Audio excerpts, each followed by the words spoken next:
Bonjour à tous, dans cette vidéo je vais vous montrer comment ouvrir votre compte Payza. Donc Payza, c'est un processeur de paiement un peu comme PayPal, donc un processeur qui est sécurisé.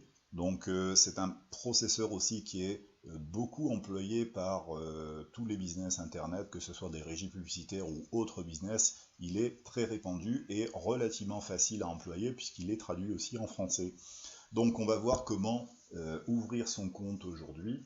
Donc vous mettez Payza sur le moteur de recherche Google et vous cliquez sur le premier lien que vous avez devant et qui va s'afficher devant vous. Donc ouverture du lien. Voilà, une fois la page ouverte, donc vous allez cliquer sur Sign Up pour pouvoir vous enregistrer. Bon, vous allez voir, c'est relativement facile, il n'y a pas de grande difficulté à comprendre Payza. Alors ici, normalement, ça va vous géolocaliser, donc vous allez avoir votre pays indiqué ici. Si ça n'est pas le cas, vous cliquez sur la fenêtre et vous recherchez dans le menu déroulant votre pays d'habitation. Et ensuite, vous avez deux possibilités, soit un compte personnel ou soit un compte d'affaires. Pour ne pas se compliquer la vie, on va choisir d'abord le compte personnel qui est amplement suffisant pour commencer. Et si, au besoin, vous avez besoin d'un compte d'affaires, à ce moment-là, vous pourrez opter d'envoyer des vérifications supplémentaires pour tout simplement upgrader votre compte d'affaires et c'est totalement gratuit. Alors, le compte personnel, la seule différence, c'est que vous allez de toute façon pouvoir gagner de l'argent avec, puisque c'est coché ici. Vous ne pouvez pas recevoir de paiement. Alors, un paiement, il faut l'interpréter comme la chose suivante, c'est-à-dire vous vendez par exemple un e-book, vous ne pouvez pas avoir de bouton par exemple pour pouvoir proposer un paiement à vos clients. Par contre, si vous travaillez avec une régie publicitaire ou un MLM, vous gagnez des commissions, etc. Vous faites des gains d'argent, il s'agit de gagner de l'argent. Donc là, c'est tout à fait possible. Donc le compte personnel suffit amplement. Alors, vous cliquez sur Choisir, et ensuite vous allez indiquer tout simplement ce qu'on vous demande de mettre, c'est-à-dire ici, monsieur, madame, mademoiselle. Vous mettez ensuite votre nom, une adresse de courriel, donc un email, valide bien sûr, parce qu'il s'agira aussi de recevoir la validation qu'on va vous envoyer. Vous vérifiez que votre adresse est bonne, et vous mettez un mot de passe qui est composé de lettres majuscules, minuscules et de chiffres. Donc on va mettre un mot de passe.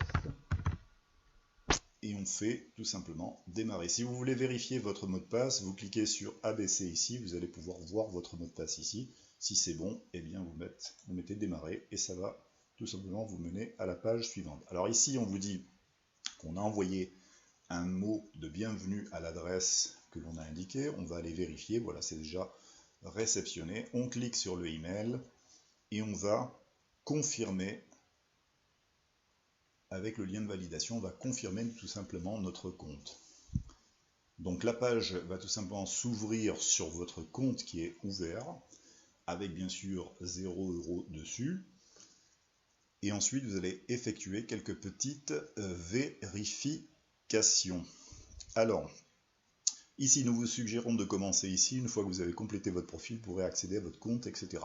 Alors, vous cliquez tout simplement sur le lien qu'on vous demande compléter le restant des informations.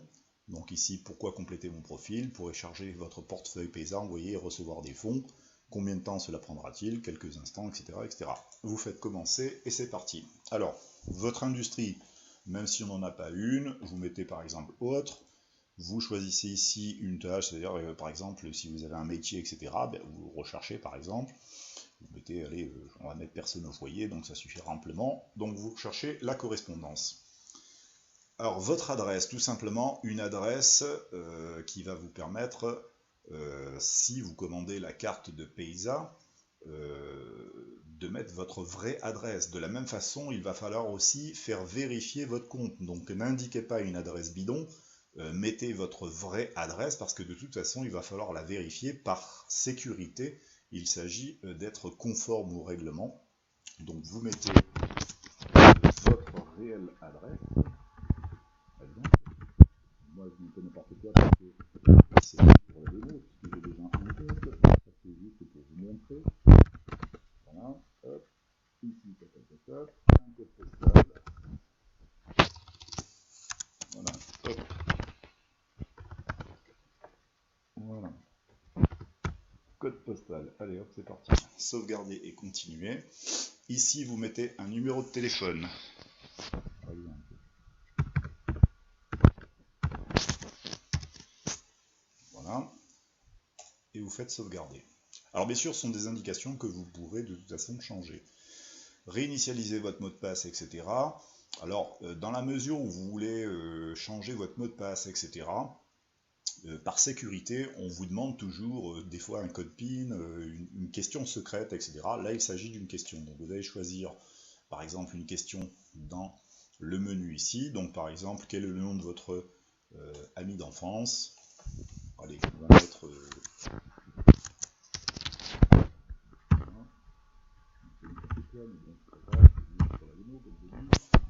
votre date de naissance, même chose, n'indiquez pas n'importe quoi, indiquez votre réelle date de naissance, puisque de toute façon, il s'agira d'envoyer vos papiers, documents d'identité, etc., pour confirmer tout ceci. On est quand même sur du business, il faut indiquer les vraies données, pas n'importe quoi. Alors, NIP, c'est interprété comme le code PIN, comme dans beaucoup de business, on vous demande un code de sécurité.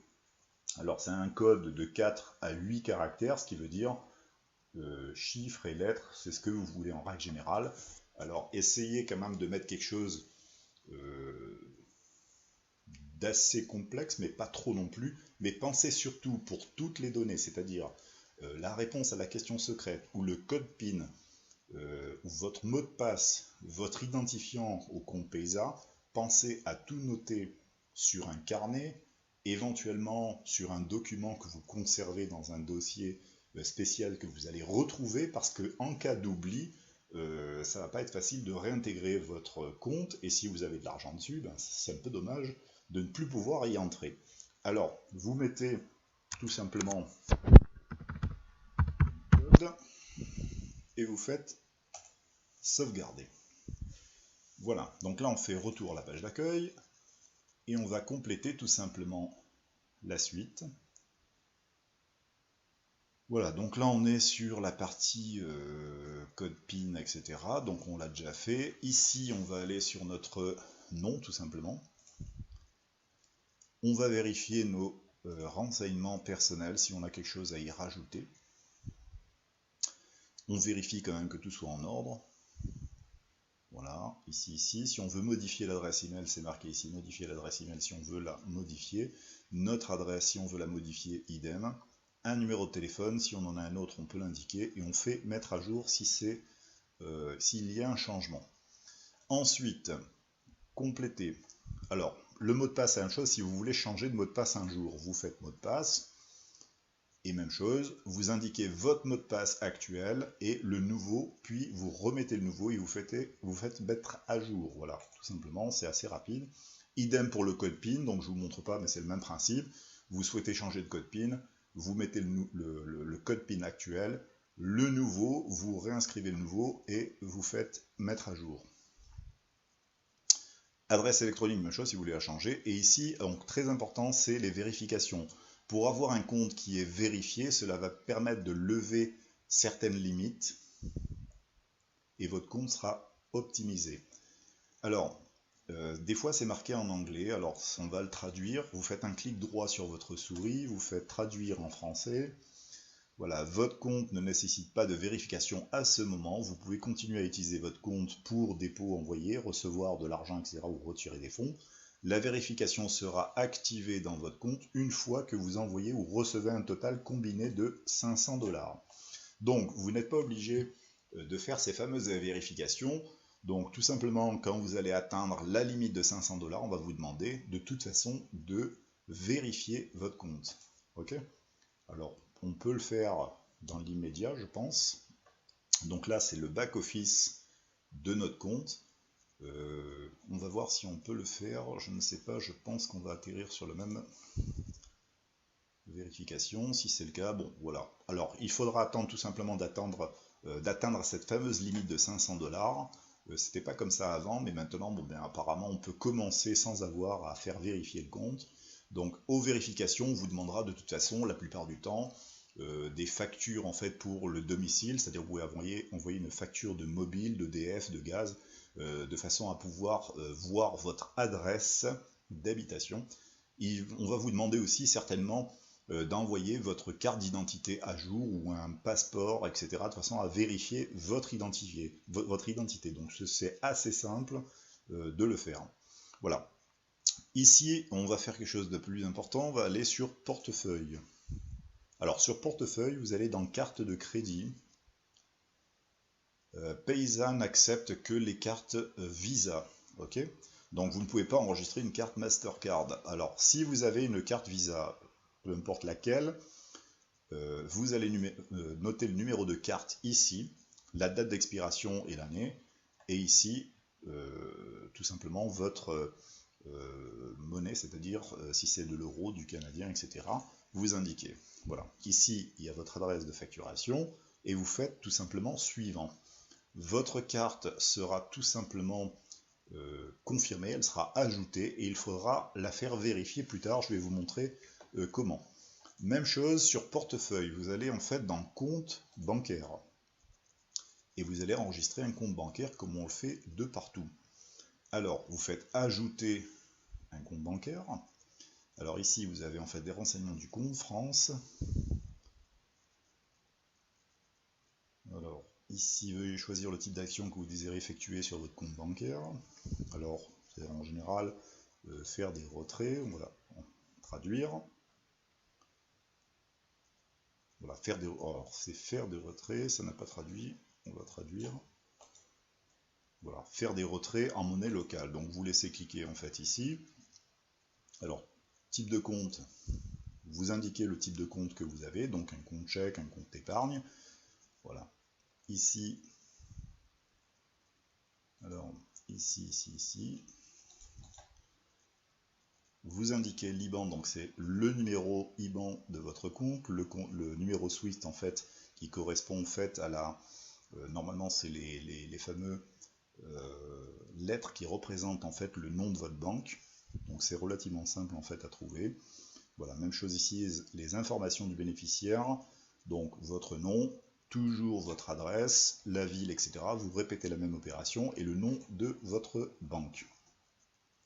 Et vous faites tout simplement une validation de ce compte-là. Si vous en avez un deuxième encore à valider, vous pouvez avoir 2, 3, 4, 10 comptes, vous faites ajouter un compte et vous répétez la même opération en essayant d'enregistrer à chaque fois.